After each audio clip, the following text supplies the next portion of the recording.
Hey guys, welcome back to the shop. So obviously I've been gone again for work, but I'm back in the shop. I got in late last night. This will probably go away in the next day or so.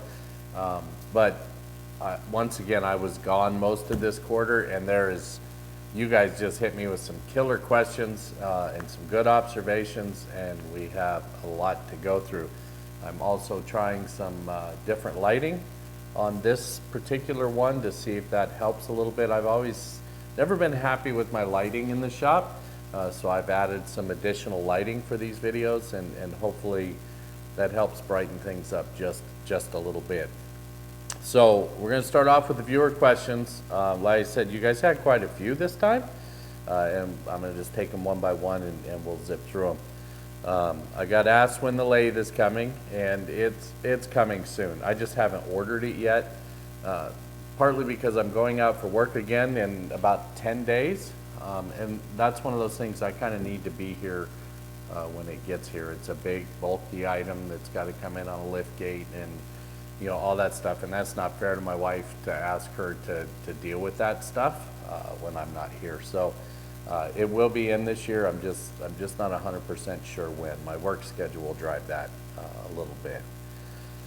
I did get asked how the Fiddes is holding up on Jeff's forever bench, and as far as I know, it's holding up just fine. I talked to Jeff a few times while I was gone for work. He said he did get his first damage to the bench. I think he had a little chip out around a dog hole or something. But he said that the repair was quite simple, and that the finish is doing its job. So that's a good sign. I'm really finding myself to kind of like that Fiddes, especially at that price point compared to Rubio. And I'm still a big fan of Rubio Monocoat as well. But we got time. We'll see how it does in the long run. Next up, I got asked for actual dimensions and, of course, plans for the panel sled. I didn't do plans for the panel sled. It's a fairly simplistic build, but I went ahead and jumped into Sketchup and drew some actual plans, if you will, and I'm going to put them up here on the screen. They'll show up here somewhere, so that you can see the actual dimensions that I used for the sled. The other thing that I got asked was if the handle interfered with the stop block, and it does not. It slides by just fine. Now where it will get me in trouble is if the stop block needs to be right where the handle is. But again, the handle's removable too, so that wouldn't be the end of the earth for me. I would simply just remove the handle and set the stop block and continue to use the sled. But anyways, dimensions are up there for you, so you can build one this size. You can build these any size you want. This is just what works for me and what works well on my table saw. But you can really build them about any size you want. Next up, I got asked for plans once again and you can't see them, they're off camera. The festool brackets, the festool rail brackets that I use on the wall, they work really good on the garage door. I did a video on that quite some time ago, so it's kind of cool to see new users going through, or new subs going through the backlog of my material and coming back and asking me questions and forcing me to think a little bit. Because some of those projects were a long time ago. And no, I didn't do a set of plans for those either, but once again, I did drop into SketchUp and go ahead and create a drawing with the dimensions, and so they're right here for you. Screenshot that, do whatever you have to do. I will, in the show notes, I'll add the actual video times for the locations of both of those drawings, so both the panel sled and the brackets, so that you know right where to go and get those if you don't want to watch all of this video. The brackets are cool. They're holding up well. If memory serves me correctly, to use them on your garage door and keep the rails in, you need to add a thin piece of cork to the insides of those so that the rails hold a little snugger than what I have over here on the wall. Next up, there were two that came in that I'm actually going to move the camera and all that stuff and shoot a little additional video to answer the questions and comments that came in. One was a comment on the Jessam roller guide, and it was suggested that if I just tighten the rollers up enough, that it would hold in the T-track, and that's, unfortunately, it's not accurate. I did crank on those pretty good, but the way that that's designed and in my table saw, it just doesn't work. So we'll jump over to the table saw, and I'll show you what the issue is and why it doesn't work on my table saw. And you know, it just goes along with that video. It doesn't change my review. It doesn't, you know, none of that stuff changes. It just is what it is. So there you go. I zoomed in kind of as far as I could. These, I cannot tighten these physically any tighter unless I got, you know, some channel locks or something out, and still it's loose in the slot. It's got a little side-to-side slop as well, which I wasn't too concerned with. I just wish it would have locked down in the slot. Now there's some things that I could do to alleviate the problem. I could probably take this bar off and reduce this thickness just a little bit, and I would probably take it to a machinist to do that. But this roller guide does not work in this Powermatic saw as advertised. So it's just kind of a buyer beware. If you have a Powermatic saw, this may be an issue for you. I might even be able to add some blue tape or something like that to get it to work. I'm not sure. And frankly, I just haven't gotten around to it. So to answer the viewers' questions, yes, the knobs were plenty tight, and that wasn't the issue. Okay, so the next item up was going all the way back to the joiner. I think I did a review on the joiner. I don't remember exactly which video it came from, but the question came up as to how flat the beds were on my joiner. And for those that haven't followed me for a while, that's the Hammer A341. It's just a joiner, but it is a 16-inch joiner, and it's been a good one. So once again, I'm gonna take the camera and the lights, and I'm gonna go over and show you the flatness on the beds and let you see for yourself. Okay, so to answer that, how flat are the beds on this joiner question, we'll just go ahead and put it out there and let you see for yourself. These are the straightest edges I have in the shop. They're woodpeckers, and then we'll shine a light up the back side of them and see if we see any light.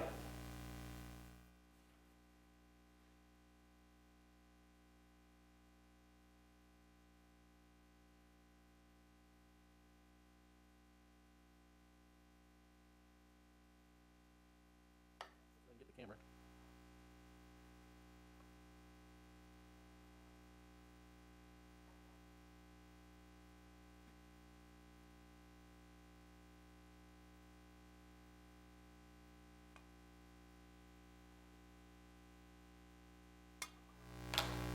So there you go. The beds on this joiner are pretty darn flat. If they're not, I've certainly never noticed any issues with any lumber that I've milled on these beds. All right, so next up is, you know, my section I call, you know, what's coming up, what's coming for the rest of this year, or at least before the next quarterly update, right? And I'm on the road for work again here very soon, so there probably won't be a lot of shop time in the next quarter, but I still have content to release, so there'll be more stuff for you guys to ask questions on and stuff. But on my list still for this year, I have an entire spare bedroom of furniture still to do. And I'm gonna go ahead and put up the screen on the screen here. I finally got through all the designs for the additional bedroom furniture. with my wife. So I think that I have it all completely designed. In fact, some of this cherry that you see back here is destined for that spare bedroom project. I have a lot more cherry to buy, considering it'll be a bed and 2 nightstands and a dresser, you know, the usual complement of stuff in a spare bedroom. But you can see kind of what my designs are and where we're going. And you can't see it off camera here. I also went and bought a metal cabinet to go and put all of my finishes and stuff in. I've never been super happy with them being in a standard cabinet. Do I think it's a real problem? No, I don't. But they belong in a metal cabinet, so I picked one up, and I have to do a lot of rearranging in the drill press corner to get that cabinet mounted over there.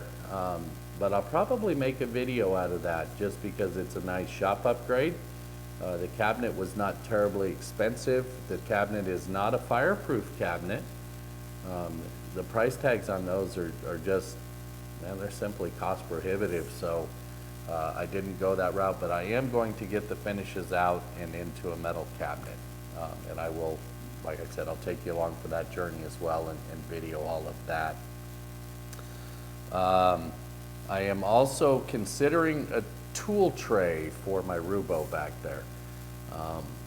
And I've had some discussions on the forums around it, and you know, somebody brought up a great thought. If I put a tool tray on there, can I still reach, back up over here, what's in that hand tool cabinet? And the honest answer is I don't know. I'm only looking at about 8 inches, but I still need to be able to reach what's in that hand tool cabinet. It's fine when the bench is pulled out, but that may not work when the bench is living in its normal home back against this wall. So I'm gonna have to make a little mock-up and roll that bench out, and that'll all be part of the video if I go down that road. But I would love to have a little tool tray in the back of that. That would also give me an additional 8 inches of surface space on that bench. So when I roll it out and work projects, I have that extra surface space, as well as it will give me another place to clamp things to, because it will be offset so that the clamps still slide in. I've done a lot of drawings and a lot of research and that kind of stuff. I just don't know if it prohibits me from getting in my hand tool cabinet when it's in its normal position over here, and it's kind of important. So, but that's something I'm looking at. I still have a living room end table I have not done, and I'm not catching any flack for that, but it is on my list to do. I still have the closet on the dust collector to finish up, which I still haven't done. That'll be one of those ongoing projects that probably never gets done, but I do need to get to it. I'm also in talks with my wife about redesigning our kitchen table setup. Our actual dining area in this house is very small, and it's hard to walk through there. It's hard to get to the things we need to get to in there. And I'm actually considering removing a couple of the chairs and doing a built-in bench in a corner and with additional storage, which will improve that situation. But then that means that I also have to build cabinets on the other side, and it's a big involved project, and we're still kind of drawing things and discussing pros and cons and that sort of thing of doing that project. I doubt very seriously it'll be on the agenda for this year. Maybe. We'll see how the work schedule works out, and we'll see what my wife wants, because at the end of the day, when it goes in the house, she's kind of got to approve those designs. So it is what it is. Moving on, the social media stuff, you guys have been awesome. The Amazon affiliate is doing great. We've had lots of new subs to the YouTube channel, which just is always exciting to me. The website, we're at a little bit of a transition with the server right now.